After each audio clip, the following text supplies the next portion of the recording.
What happens when a student dares to challenge a teacher's biased views? Can one voice truly make a difference in a system built on silence?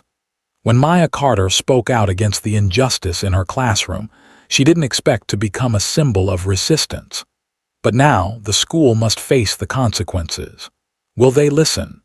Stay tuned to see how one young woman changed everything. Don't forget to like and subscribe for more powerful stories. Franklin Academy stood tall in the heart of Boston, Massachusetts. Its ivy-clad walls a testament to its long history of academic excellence. As one of the most prestigious private schools in the city, it prided itself on shaping future leaders and intellectuals. Yet beneath the polished reputation, there lingered a quiet undercurrent of subtle discrimination. The school, though diverse in its student body, had an unsettling history of treating students of color as exceptions to the rule. Maya Carter knew this all too well. At just 17, Maya had already proven herself as a brilliant student. With sharp intellect and a natural curiosity, she excelled in nearly every subject. Her grades were impeccable, and her teachers often praised her work. However, there was one constant frustration. She was always just a little too good for some people to acknowledge her as their equal.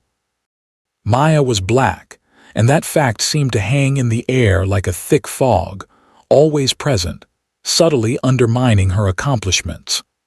Her history teacher, Mrs. Helen Thornton, was the embodiment of this quiet bias. Maya had always been respectful in her class, but it was impossible to ignore the pattern. Mrs. Thornton was notorious for ignoring Maya's questions, often passing them over without so much as a glance. The few times Maya had spoken up during lectures, her questions seemed to be met with dismissive remarks rather than thoughtful discussion. She was often graded more harshly than her peers, no matter how meticulous or insightful her work was. It wasn't that the teacher outright insulted her. It was the small, quiet gestures that left Maya feeling less than. At first, Maya had brushed it off. Maybe she was just overthinking, she reasoned. Perhaps Mrs. Thornton was simply tough on her because she expected more. Maya convinced herself that it was her imagination, but deep down, she knew the truth. The undercurrent of racism was there, subtle and unspoken, and it was affecting how she was treated. Still, she tried to push forward, believing that her excellence would speak for itself. But as time went on, those small slights began to build up, until one fateful day, they could no longer be ignored. Something in Maya snapped, and the quiet frustration she'd kept inside for so long came rushing to the surface. This time, she wouldn't stay silent. It was just another routine day at Franklin Academy, but for Maya Carter the tension was palpable. As the sun poured through the tall classroom windows, Mrs. Thornton, the history teacher, began her lecture on post-civil rights America. Since the 1980s, Mrs. Thornton stated, America has been a land of opportunity for everyone. Racial equality has been achieved, and the system works to correct past injustices. Maya felt her chest tighten. She had heard this same narrative too many times, a simplified view that ignored the harsh reality of racial inequality still present in America. Maya's hand shot up before she could stop herself. "That's not true," she said, her voice steady but firm.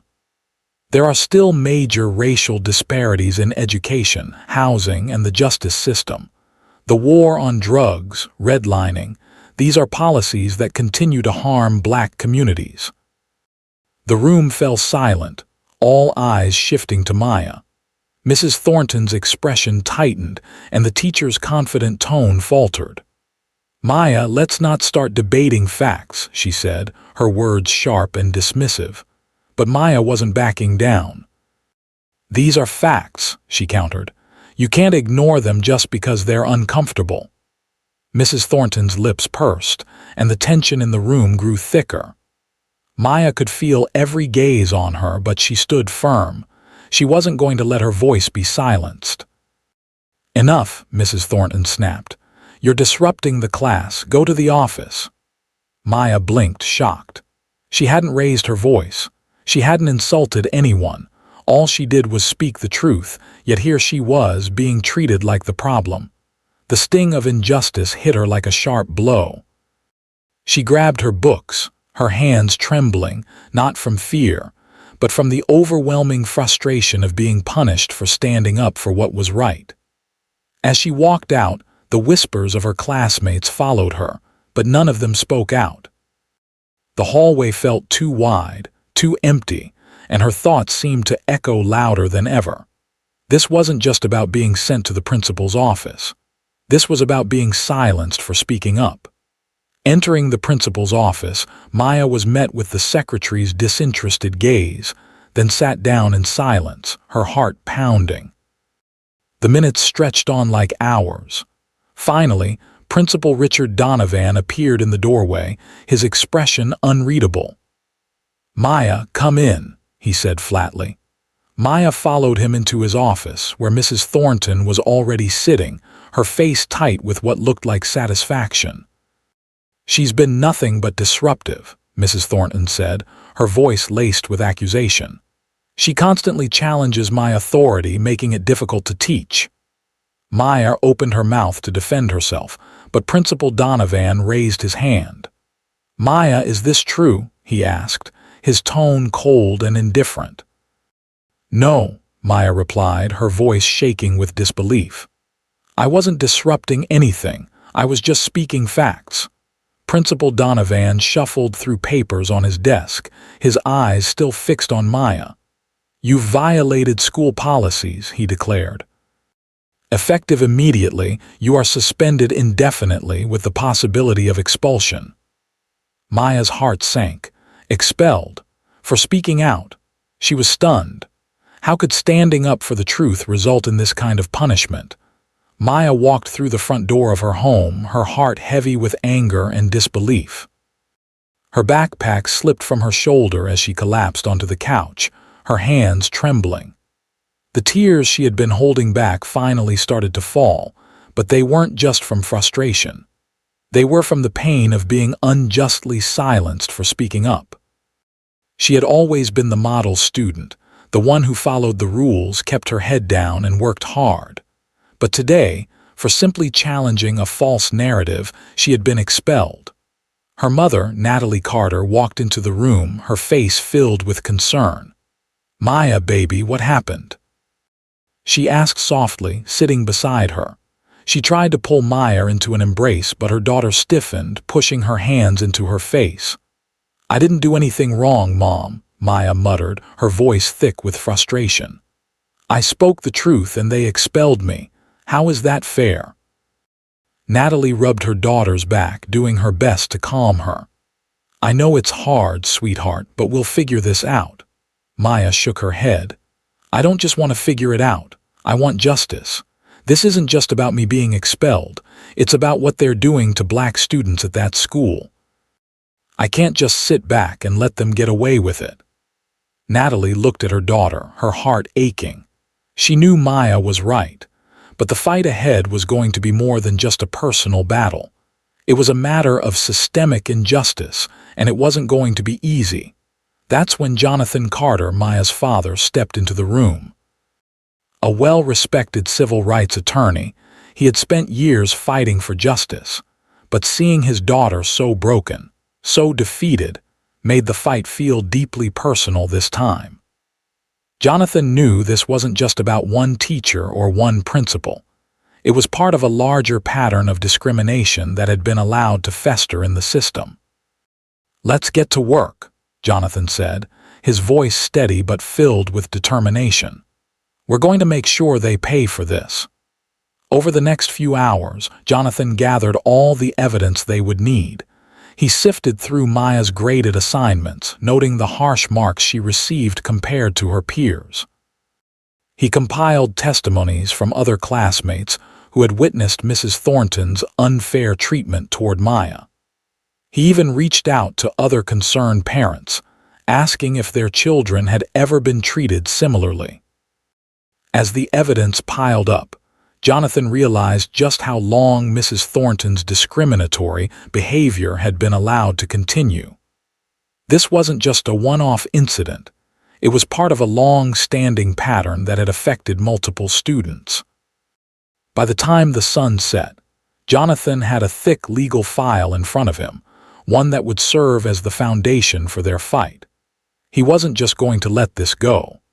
He knew that taking action against Franklin Academy meant taking a stand against something much larger than a single teacher's bias.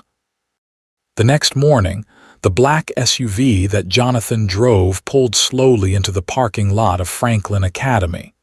It wasn't just any car. It was a symbol of the power and influence that Jonathan carried with him. When Principal Donovan saw the SUV pull in, his stomach churned. He knew exactly who was coming. Jonathan stepped out of the vehicle, a thick legal file in hand. The principal immediately recognized him and froze. The uneasy look on his face said everything. Jonathan wasn't just here to talk. He was here to hold them accountable, and Donovan knew he was in for a fight. Jonathan Carter walked into Principal Richard Donovan's office, his presence commanding attention. The principal's face tightened when he saw Jonathan carrying the thick legal file. There was no mistaking what was about to happen. The quiet tension in the room was palpable, and Donovan's confident facade faltered. He had seen Jonathan's name in the headlines before, and he knew this wasn't going to be a simple conversation. Jonathan took a seat across from Donovan, setting the file down heavily on the desk. "I'm not here to negotiate," Jonathan said, his tone unwavering. "I'm here to make sure that what happened to my daughter is rectified, and if it's not, we're going to court." Donovan's eyes flickered to the file, his nervousness growing. Jonathan leaned forward, the intensity in his gaze unmistakable. "This isn't just a personal issue for Maya," he continued. "What you have here is systemic discrimination. I've gathered the evidence, grading records, witness testimonies, emails from concerned parents. Mrs. Thornton has a history of mistreating students of color, and she's done it with impunity for years." He opened the file and slid several documents across the desk. The evidence was irrefutable. Donovan's fingers trembled as he flipped through the pages, witness statements, emails, and even student complaints that traced back over the years. Jonathan's voice remained steady as he laid it all out. "You can't ignore this anymore, Richard," Jonathan said, his tone calm but with an undercurrent of quiet power. "If you don't take immediate action, we will file a lawsuit. I've already spoken to several journalists, and they're very interested in why this school seems to have a problem with certain students speaking up. This will go public if you don't act now." Donovan's face paled as he looked at the documents. He could see where this was going. The weight of the situation began to sink in. He could lose his job, and Franklin Academy could face serious public backlash. Jonathan was right. This wasn't just about Maya. This was about exposing a long-standing issue within the school system. Donovan's pulse quickened as he realized the magnitude of the consequences. Before Donovan could respond, the door to the office opened, and Mrs. Thornton walked in, her eyes widening in shock when she saw Jonathan sitting across from the principal. The air in the room shifted. For the first time, Mrs. Thornton's confident demeanor wavered. She had been certain that she would win this battle, but now, faced with Jonathan Carter and the mountain of evidence, she could see the tide turning.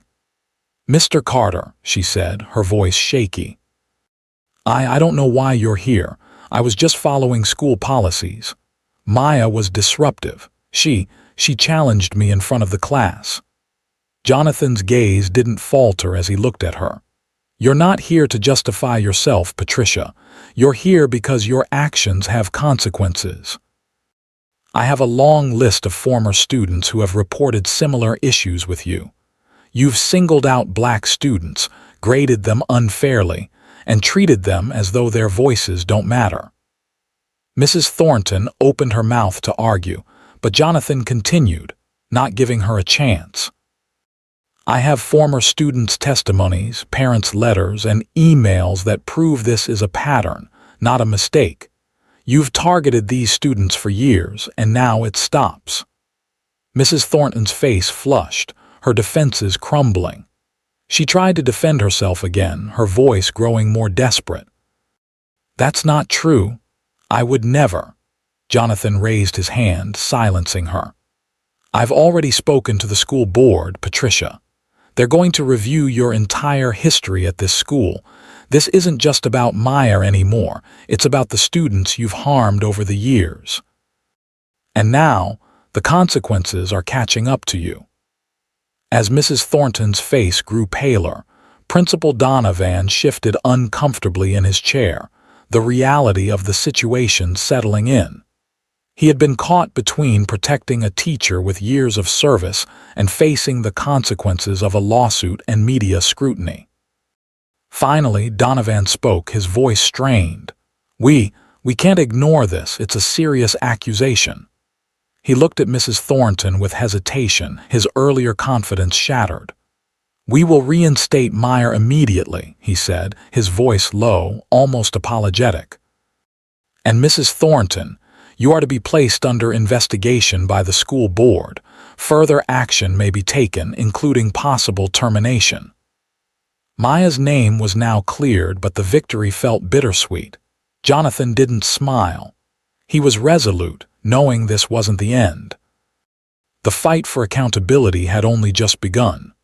But today, at least, they had won, against a system that had long allowed injustice to thrive. The following day, Maya walked through the familiar gates of Franklin Academy, but everything felt different now. The halls, once filled with the mundane sounds of lockers slamming and students chatting, seemed quieter as she made her way to class. She wasn't just a student anymore. She was a symbol of resistance. Word had spread about her battle against Mrs. Thornton and the school's injustices. Some students looked at her with admiration, quietly nodding in respect.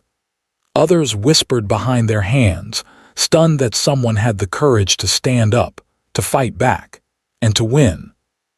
As Maya passed by, she could feel their gazes on her, some with admiration, others with curiosity, and a few with uncertainty. She had become a quiet revolution on her own, a living reminder that speaking out against wrongs could bring change, even in the most rigid systems. Maya wasn't thinking about the stares or the whispers. Her mind was focused on something far bigger than herself.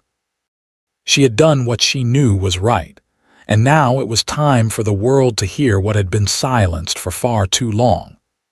When the school bell rang, calling students to their next classes, the usual chatter faded into an uneasy silence. It was then that Principal Donovan's voice crackled through the loudspeaker, breaking the stillness. "Good morning, students," he began, his voice tight, lacking its usual authority. "I would like to take a moment to address an important issue." Maya stood in the hallway, listening as the principal's words echoed through every classroom. She could feel her heart racing, knowing that this moment was bigger than any punishment or apology. It was about accountability. "Yesterday," Principal Donovan continued, "we made a mistake. We wrongfully suspended a student, Maya Carter, for simply exercising her right to speak up. This was a failure on our part to foster an environment of fairness and respect for all students. As a result, we are reversing the suspension, and Maya will be returning to class immediately." There was a brief pause before he continued, his tone softer now. "I also want to address the behavior of one of our faculty members, Mrs. Thornton. We are conducting a full review of her actions, and the school board will be involved. Moving forward, we will be revising our disciplinary policies to ensure that all students, regardless of race, are treated fairly." Maya stood still, feeling the weight of the apology, yet she knew it wasn't enough. It was a step in the right direction, But this was just the beginning. The injustice wasn't going to disappear overnight, but this moment marked a change. The school had finally acknowledged the truth, and it was time for the system to start working for everyone, not just those who had the power to fight back. As the announcement ended, a wave of whispers and murmurs filled the air. Maya took a deep breath, her shoulders straightening as she walked to her next class. She wasn't just returning to school. She was returning to a system that, for the first time, had been forced to listen. Maya's journey wasn't over, and she knew it. While she had won her fight against injustice at Franklin Academy, she realized that this was just the beginning. Inspired by her own experience, Maya and her classmates formed a student advocacy group to ensure that no one else had to suffer in silence. The group quickly gained momentum, with students from all backgrounds joining in to stand against unfair treatment, discrimination, and abuse of power. Maya became a leader, using her voice to empower others to speak out and fight for their rights. Word of her courage spread beyond the walls of Franklin Academy, catching the attention of local news outlets. The media covered her story as an example of resilience and the power of one individual's determination to make a difference. Maya never imagined that her simple act of standing up would spark such widespread change. But it had, and it would continue to do so. Standing in front of her group one afternoon, Maya shared the final thought that had become her personal mantra. Never let anyone silence you. If you don't speak up, injustice will continue unchecked. As she looked around at the faces of her peers, Maya understood that this fight wasn't just hers. It belonged to everyone who had ever been told to stay quiet. And now, they were all speaking out together. Conclusion: a single student's fight changed an entire system, and the battle isn't over yet.